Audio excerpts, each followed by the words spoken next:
तो कहते हैं ना कि जब कोई भी देश दूसरे देशों को नुकसान पहुंचाने की हद पार कर जाता है तो उससे सारे देश पीछा छुड़ाने लगते हैं। और आज वही हाल चीन का हो चुका है, जिससे दुनिया के ज्यादातर देश पीछा छुड़ाना चाहते हैं। और इसी बीच एक ऐसा किरदार सामने आ रहा है जो कि चीन की तरफ देखना भी नहीं चाहता, और उसके बजाय यह देश भारत को एक अपॉर्चुनिटी की तौर पर देख रहे हैं और भारत के लिए सब कुछ करने के लिए तैयार है, जिससे भारत के साथ उनके संबंध और मजबूत हो सके।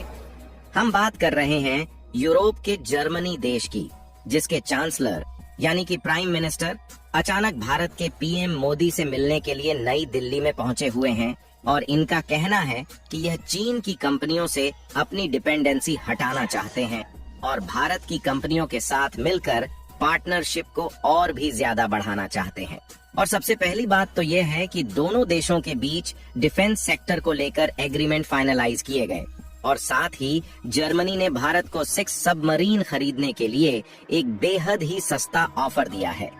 जिसके लिए भारत पिछले कुछ सालों से कई देशों में मौका तलाश रहा है। लेकिन हैरानी की बात यह है कि यह वही जर्मनी है जो कि पिछले कई सालों से यूरोपीय देशों के हथियार को भारत तक पहुंचने से रोका था और भारत पर कई प्रतिबंध लगाए थे। लेकिन समय ने पलटा खाया और जर्मनी खुद भारत में आकर अपनी रक्षा सहयोग में भारत को सबसे खास दर्जा दे रहा है, जिसके लिए जर्मनी कानूनी व्यवस्थाओं को भी नजरअंदाज करने के लिए तैयार है।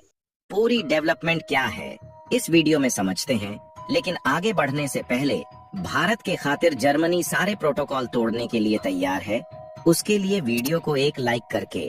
चैनल को सब्सक्राइब जरूर कर लीजिए,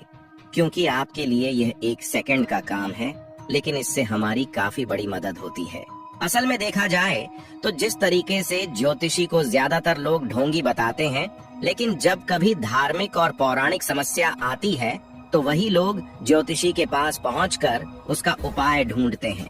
और ठीक उसी तरीके से आज से कुछ साल पहले जो देश भारत को रोक रहे थे और भारत के द्वारा किए जा रहे कारनामों को गलत ठहरा रहे थे, अब वही देश भारत को उगते हुए सूरज की तरह देख रहे हैं। और जब चीन जैसे देश के दलदल में बुरी तरीके से फंस चुके हैं, तो वहां से निकलने का उपाय उन्हें केवल भारत में दिखाई दे रहा है। और इसमें खासकर यूरोपीय देश चीन के साथ अपने व्यापार को कम करना चाहते हैं और साथ ही अपने डिफेंस सेक्टर को भी भारत के साथ पार्टनरशिप में आगे बढ़ाना चाहते हैं। दरअसल बात की जाए यूरोपीय देशों की, तो यह भारत से फायदा तो जरूर उठाते हैं, लेकिन हमेशा से ही इनका भेदभाव पूर्ण रवैया भारत के खिलाफ देखने को मिलता है।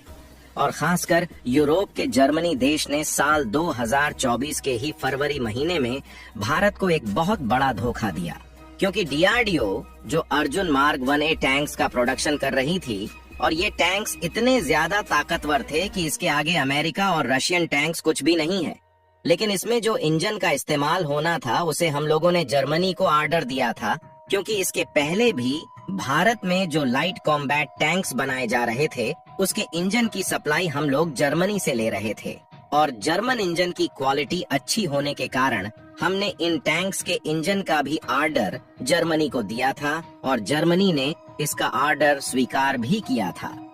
लेकिन जब बात आई अर्जुन टैंक्स में इस्तेमाल होने वाले इंजन की सप्लाई करने की, तो इन्होंने ऑफिशियली भारत को सीधे तौर पर मना कर दिया और कहा कि हम कम से कम अगले 4 सालों तक आपको इंजन की सप्लाई नहीं दे पाएंगे। हालांकि यहाँ पर भारत बहुत बुरी तरीके से फंस गया था, क्योंकि भारत की डीआरडीओ खुद के लिए तो अर्जुन टैंक्स बना ही रहा था, साथ ही अफ्रीका की तरफ से भी इन टैंक्स को बनाकर एक्सपोर्ट करने का ऑर्डर लिया था। और शायद जर्मनी नहीं चाहता था कि भारत अफ्रीका में इस तरीके के खास टैंक्स की सप्लाई करके कमाई करे और जर्मनी जैसे देशों का धंधा अफ्रीका से बंद हो जाए, इसीलिए उन्होंने इंजन बनाने से ही मना कर दिया। हालांकि जब इस तरीके का सवाल खड़ा हुआ तो भारत की डीआरडीओ ने इंजन बनाने पर खुद काम किया और 1 से 1.5 महीने के भीतर खुद का नया इंजन बनाकर तैयार कर लिया। यानी कि जर्मनी ने भारत को रोकने के लिए अपनी फुल कोशिश की, लेकिन भारत को रोकने की उनकी कोशिश नाकाम हो गई। और खबर निकल कर आ रही है कि अब जर्मनी खुद भारत के पीछे हाथ धोकर पड़ चुका है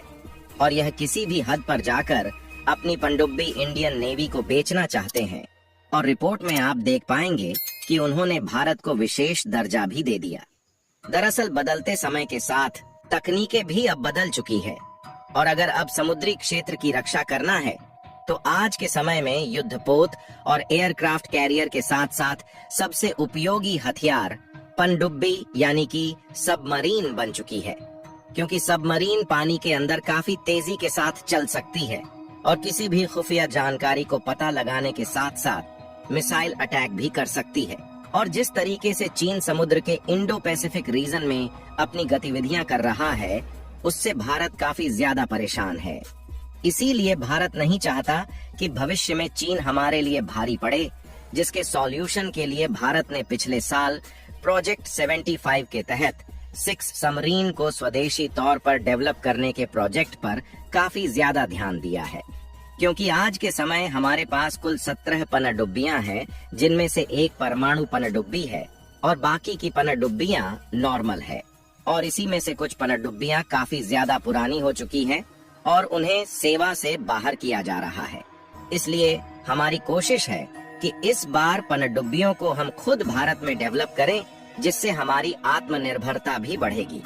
हालांकि भारत की कई कंपनियां इस पर काम कर रही हैं, लेकिन इसमें टेक्नोलॉजी को लेकर काफी सारी समस्याएं आ रही हैं, जिसके लिए हमें किसी ऐसे देश की मदद चाहिए जो कि हमारे साथ मिलकर इस प्रोजेक्ट पर काम कर सके, क्योंकि यह प्रोजेक्ट कोई छोटा मोटा नहीं है, जिससे इसकी अनुमानित लागत लगभग 43,000 करोड़ रुपए से अधिक है, जो कि अपने आप में ही एक बहुत बड़ा अमाउंट है। और यह प्रोजेक्ट काफी बड़ा होने के कारण जर्मनी की कंपनी TKMS यानी कि थिसेनक्रुप मरीन सिस्टम्स भारतीय नौसेना के 6 पनडुब्बी सौदे के लिए स्पेन की फर्म नवांतिया के साथ आपस में भिड़ चुकी है और दोनों देशों के आपस में भिड़ने के कारण इसका फायदा भारत को हो रहा है, क्योंकि कम लागत में भारत के लिए काफी सारे ऑप्शन खुल चुके हैं। और जो जर्मनी किसी देश को अपनी 100% टेक्नोलॉजी ट्रांसफर नहीं करता, उसी जर्मनी ने भारत में खुद आकर मिलिट्री परचेज के मामले में भारत को विशेष प्रकार का दर्जा दिया है और 100% टेक्नोलॉजी भी ट्रांसफर करने के लिए रेडी है। लेकिन अब सवाल आता है कि जो जर्मनी हमेशा से ही भारत को रोकने की कोशिश कर रहा था, वही जर्मनी इतनी आसानी से सबमरीन के प्रोजेक्ट पर काम करने के लिए खुद तैयार क्यों हो गया है? तो इसका सबसे बड़ा कारण है जर्मनी को भारत की जरूरत है, क्योंकि जर्मनी की चीन पर निर्भरता काफी ज्यादा है। इसलिए जर्मनी ने महसूस किया है कि कई महत्वपूर्ण औद्योगिक सेक्टर में, जैसे कि इलेक्ट्रॉनिक्स, दवाइयां और रिन्यूएबल एनर्जी के लिए आवश्यक क्रिटिकल मिनरल्स में उसकी चीन पर अत्यधिक निर्भरता है और इसी मजबूरी का फायदा चीन बीच बीच में उठाता रहता है और जर्मनी को काफी बार समय से सप्लाई भी नहीं मिल पाती। इसीलिए जर्मनी ने जो चीन में इन्वेस्टमेंट किया है, इसका फायदा जर्मनी को नहीं मिल पा रहा है, जिसके कारण वह अपने व्यापार को भारत के साथ शिफ्ट करना चाहते हैं और डिफेंस सेक्टर में भी मिलकर काम करने के लिए तैयार है। इसीलिए जर्मनी भारत के साथ फ्री ट्रेड एग्रीमेंट की साइन करना चाहता है और भारत के लिए भी यह एक तरीके से मुनाफे का सौदा है। फिलहाल आपको क्या लगता है कि जर्मनी के ऑफर को एक्सेप्ट करके सबमरीन डेवलपमेंट की डील फाइनलाइज करनी चाहिए या नहीं? अपनी राय कमेंट में जरूर बताएं।